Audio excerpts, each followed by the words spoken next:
So hello and welcome to my conversations coping with COVID. Today I'm talking to Professor Shan Wareing, Deputy Vice Chancellor from the University of Northampton, and Wray Irwin, Director for Enterprise and Employability at the University of Northampton. We are discussing the preparations in place for the new academic year starting in September.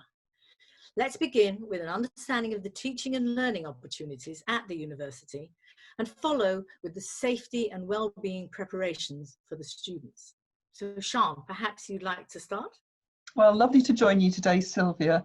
Ray and I and other colleagues have been working really hard to make sure that our academic year next year goes as well as possible and the student experience is as close to what they'd expect in a year without COVID as we can make it.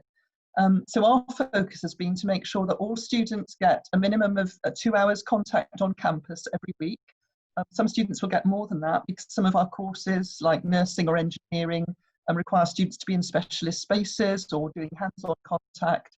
And then supplementing that, we've got an absolutely brilliant, I think, active blended learning approach, which means that our staff are used to teaching students online synchronously. That means they're all operating at the same time. The students can interact with other students, they're interacting with their academic staff, and our staff have been practicing this, they're experts in this for many years because we're a global leader in active blended learning. So I think the combination of what we can offer online and face-to-face is a really good balance, and I think it gives students, some students I think actually prefer it because they get this flexibility. Some aspects of their study they can do in their own time, they can spend longer on things that they want to, and they can engage in a variety of ways using different media and different channels. And we know that some of our students actually do better in this context, but we keep the face-to-face there because we know students really care about that. So that's the blend we've gone for, and we know we could deliver that on our campus safely. And I know Ray may talk more about the way we've made sure that the campus is COVID secure. But what we're really sure of is that the number of students we have on site, number of staff we have on site, and the ways they move around the campus are safe, combined with us being able to deliver our teaching and our awards to the same standards, so that the degrees that students will finally get have the same value as degrees that they would get in any other year. Okay, so that's an important piece of reassurance, isn't it? So say a little bit more about the blended learning platform, because this wasn't something that came out of COVID, was it? It was a design, a really thoroughly well done design. Yes, absolutely. So it goes back 5 or more years. Our Dean of Learning and Teaching, Professor Ali Armelini, is a global leader in this, and the rest of his team as well have written on it. Ray's written on it and published on it. And it's a way of mixing online and face-to-face, making sure that students are always active, always engaging in their learning. We reduce the aspects which traditionally higher education has often been criticised for quite passive forms of learning and teaching. There's the old joke about lectures being a way for the content of the lecturer's notes to pass to the notes of the students without it going through the minds of either. And we've tried to really move away from that and make sure that students are critically engaging in their learning. And the reason for that is we want them to go out into the world and their knowledge not to become obsolete. We want them to have those skills to be able to learn new things all the time, and also to challenge received thought, because professions change. You know, the professions they go out into, physiotherapy or accounting or law, those professions are not static. So our students need to engage with their learning in a very active way, so that when those professions are changing, they can be part of that change, so that over the 40 years of their career, they can stay at the top of their game. Yeah, good. And behind that, we have Ray. Do you want to talk something about the work that you do in the volunteering sense and how you develop that personal confidence? Yeah, I mean, just picking up the 2 themes that Shan was talking about that I think are central to everything we're doing at Northampton. That commitment to provide an equivalent experience for all students. So I think particularly year 13s at the moment are beginning to wonder what university is going to be like for them when they come across. But it has to be done safely, and safety is at the centre of everything that we're doing across the entire institution. So all the guidance that we've received from the government, we're following that and looking at how we'll implement that at Northampton, and how our commitment to working with local employers, so that all of our students can get that extra work experience that they need to build their CV for when they graduate can still be achieved. Now, we all read in the papers every day how we're not necessarily sure what the economic environment's going to be like over the next couple of years. So we're working really closely with employers to look at different ways of providing those placements, looking at doing little consultancies, micro work for businesses.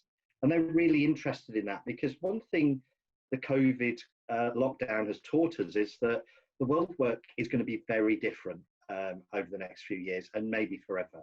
So getting students to understand how they can work through Zoom or any other platform to deliver their work is going to be quite crucial.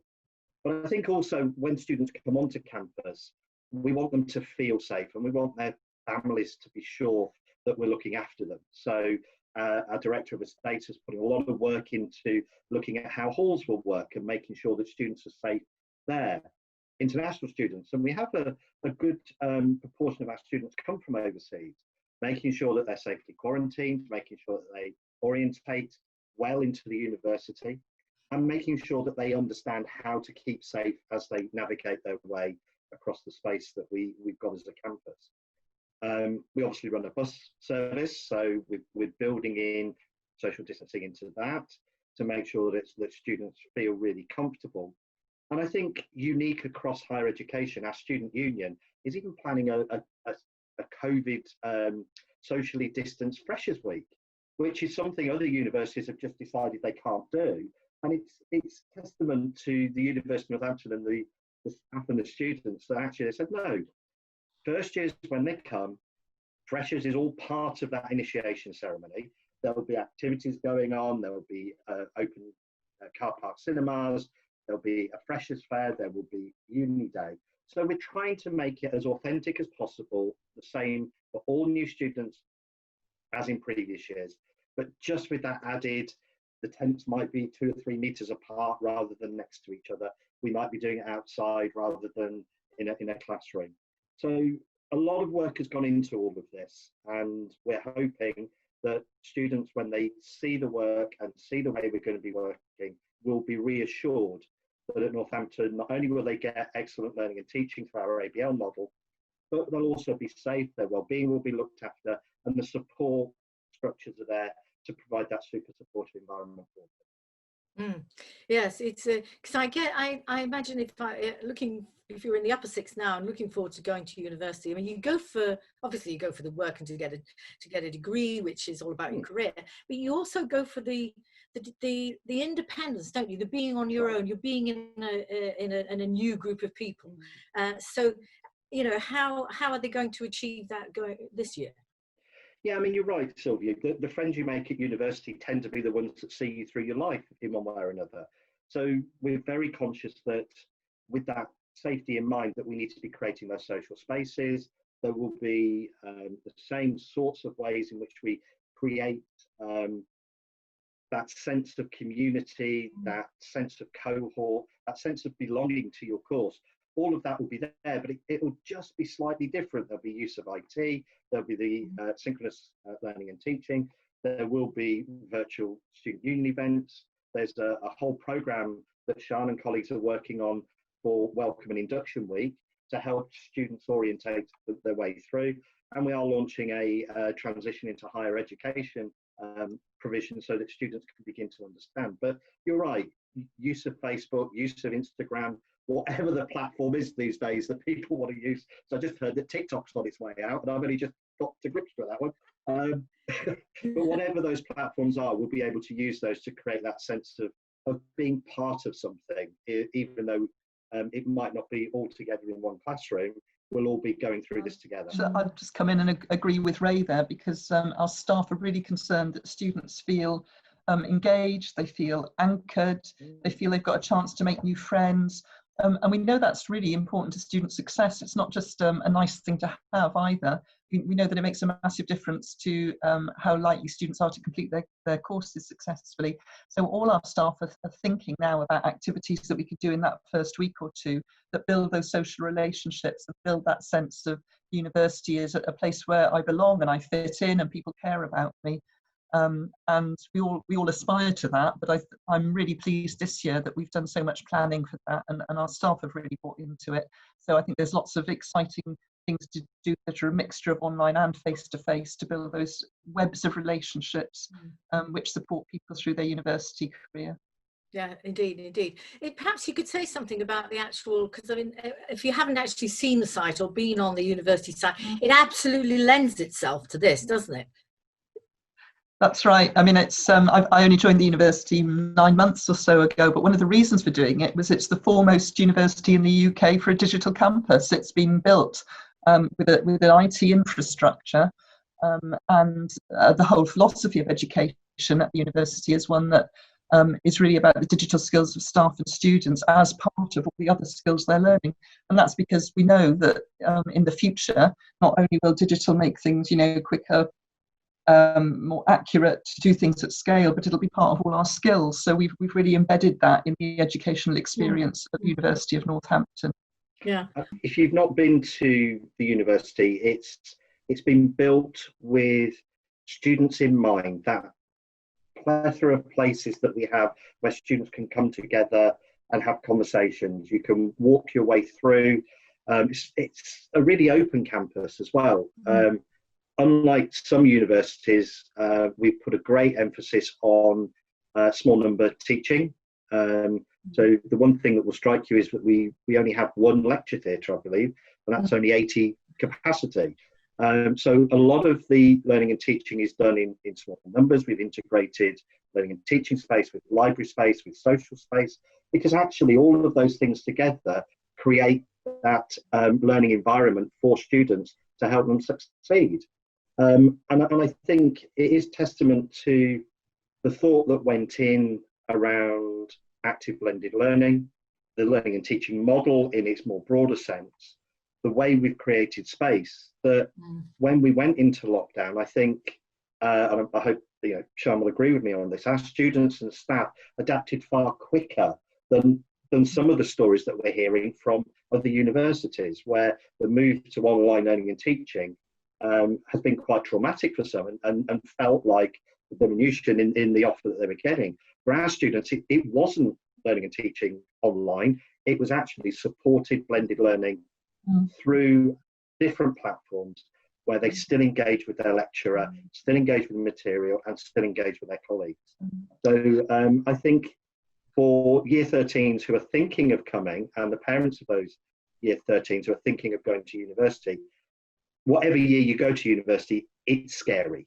Yeah, it's that leap from school to being independent and the beginning of the rest of your life, really. And at Northampton, we put a lot of thought into how this year we can put a bit of a safety net in place so that there's that security feel for when students come, and their parents feel safe with us as well. Yeah, good. I mean, so if you were going to sum up a message, Ray, and then I'll come to Shan and ask her, what would be the message that you would send out to 14-year-olds, 15-year-olds, young people now looking forward in this new world?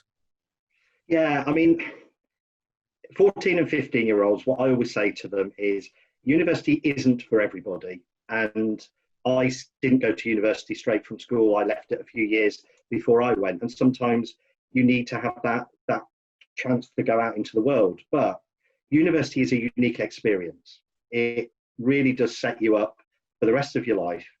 You do make really strong friendships. You learn a heck of a lot, and you grow as a person. So if you're 14, 15, not wondering what you want to do, focus on your GCSEs, focus on your A-levels. I'm still trying to work out what I want to be when I grow up. So don't make any rash decisions. Just keep your options open. I leave the final to you, Shan. Oh, thank you, Sylvia. Well, I'd probably emphasise that university opens up a lot of opportunities for everyone, and I'm constantly amazed when I open the paper and I see how much criticism universities come in for, because I know that our students come in with a whole variety of entry qualifications, and I think our job is to really whatever qualifications people come in with and from whatever their background, that they go out with an award which is going to prepare them for the rest of their life. And we've just had our new graduate outcomes data, which is the employability data that's taken 18 months or so after students graduate. And some of our programs have 100% graduate employment. That means students are going into jobs that only a graduate could do. If they've gone into a profession where they can move through a career structure, they've hopefully got a salary which is going to protect them financially for their whole life. And we know that cascades through whole families. And that's one of the reasons I'm so passionate about the work we do at University of Northampton. It doesn't just change one person's life, it changes the lives of people around them. It changes the way they think about life and the options that they have. And I think that is the role of universities and higher education in this country. And I think it would be a shame, actually, if people didn't look very, very seriously coming to university in this coming year as other years, because the award, we have taken such trouble to make sure that award has the same value, that the same learning outcomes are met, that our professional bodies are happy with what we're doing, so that professional accreditation will follow awards this year as in any other year. And that is a gateway into a professional graduate career. And you wouldn't know this from the papers, but the vast proportion of our students go on into graduate-related work and graduate-related salaries and security, and the internal rewards, the intrinsic reward of feeling that you're doing something as part of a profession that's useful to society. And I know Wray really cares about this too. Our Changemaker campus is all about doing things that make a difference to society and channeling people's energy to want the best for the people around them as well as themselves. So I really welcome the opportunity that you've just given us today to talk about that, because I really think you wouldn't get it from the papers. But anybody who's come out of university with a graduate degree that takes them into a profession will tell you a different story, I think, from what you'd see in some of the newspaper headlines. Indeed. And I know anyone is welcome to come to the site should they want to look at whatever time, because it's an open site. So thank you very much indeed. I think that will be inspiring to many of the young people here in Raunds. Thank you. Thanks, Sylvia. Thank you. Pleasure.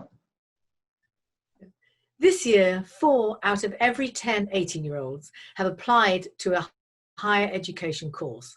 Compared to last year, the period between the 23rd of March, which was the start of the lockdown, and the 30th of June, saw 17% more new applications, demonstrating that our young people have been making positive decisions to study in higher education during the height of the pandemic.